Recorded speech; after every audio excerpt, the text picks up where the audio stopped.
is the result of the Soviet influence? Not necessarily.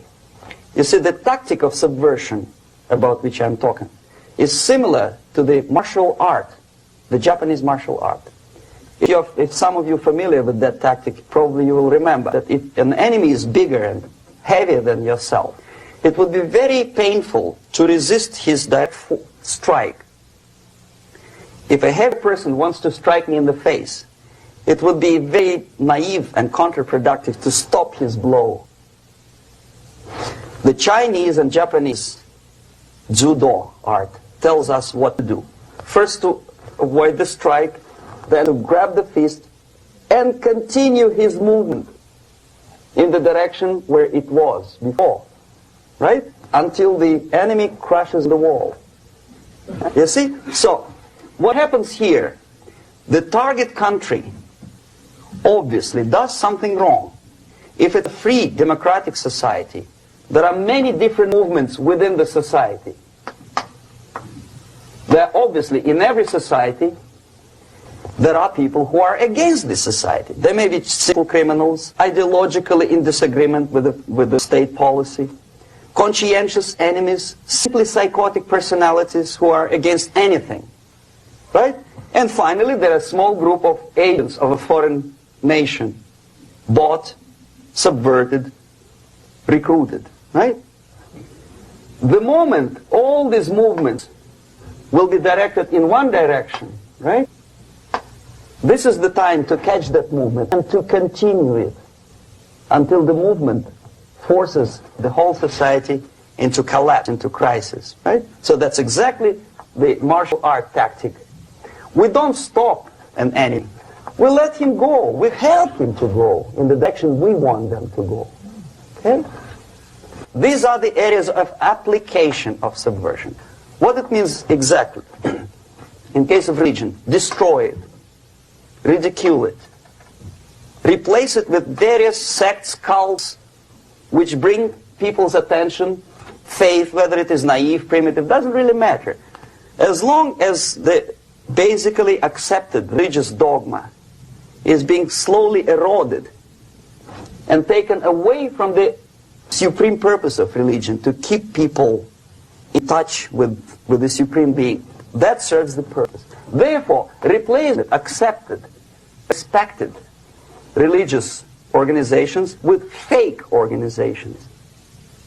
Distract people's attention from the real faith and attract them to various different faiths. Education. Distract them from learning something which is constructive, pragmatic, efficient. Instead of mathematics, physics, foreign languages, chemistry, teach them history of urban warfare, natural food, home economy, your sexuality, anything, as long as it takes you away. Okay? Social life. Replace traditionally established institutions and organizations with fake organizations. Take away the initiative from people. Take away the responsibility from naturally established links between individuals, group of individuals, and society at large, and replace them with artificially, bureaucratically controlled bodies. Instead of social life and friendship between neighbors, establish social workers institutions. People who are on payroll of whom? Society? No. Bureaucracy. Power structure. Okay. The natural bodies of administration, which are traditionally either elected by people at large or appointed by elected leaders of society, are being actively substituted by artificial bodies. The bodies of people, groups of people whom nobody elected. Never. As a matter of fact, most of the people don't like them at all, and yet they exist. One of such group is media. Who elected them?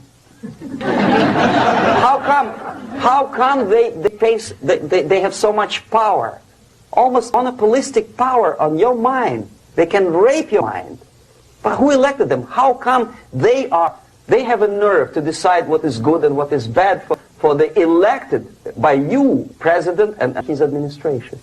Who the hell are they? Power structure slowly is eroded by the bodies and groups of people who do not have either qualification nor the will of people to keep them in power, and yet they do have power. The next step is destabilization.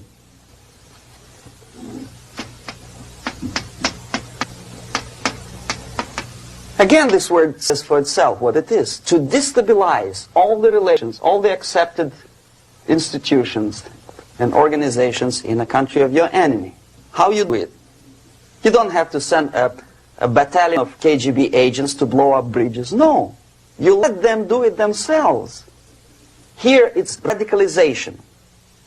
On the stage of destabilization, we cannot come to compromise even within a family. The husband and wife couldn't figure out which is better. Husband wants his kids to eat at the table, and wife wants a child to roam around the room and drop food all over the floor. They cannot come to compromise unless they start fight. It's impossible to reach a compromise, constructive compromise between neighbors. This stabilization process usually leads directly to the process of crisis. In case of developing nations, that's the area where I was active. The process starts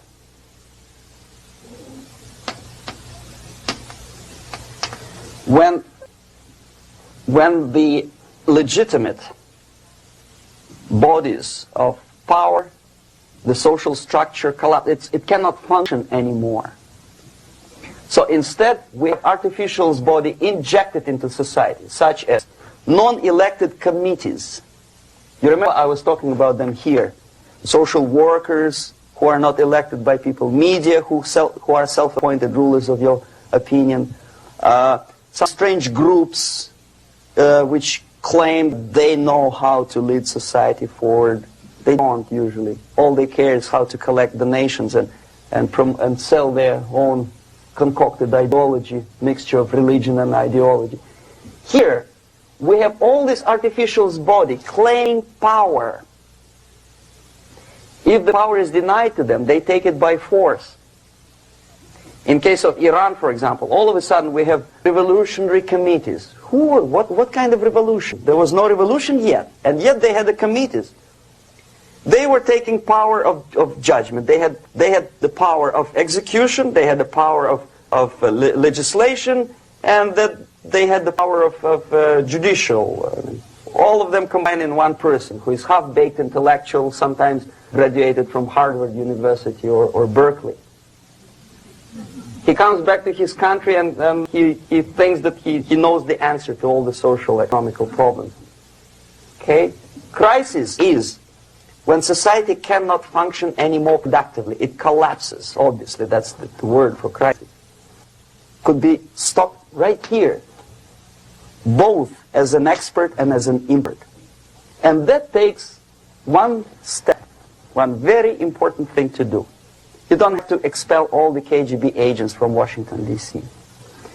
The most difficult and at the same time simplest answer to the subversion is to start it here and even before, by bringing back the society to religion. Something that you cannot touch and eat and put on yourself, but something that rules society and makes it move and preserve it. So the answer to ideological subversion, strangely enough, is very simple. You don't have to shoot people, you don't have to aim missiles and Pershings and cruise missiles at Andropov's headquarters. You simply have to have faith and prevent subversion. In other words, not to be a victim of subversion. Don't try to be a person who in judo is trying to smash your enemy and being caught by your hand. Don't strike like that. Strike with the power of spirit and moral superiority. If you don't have that power, it's high time to develop it. And that's the only answer.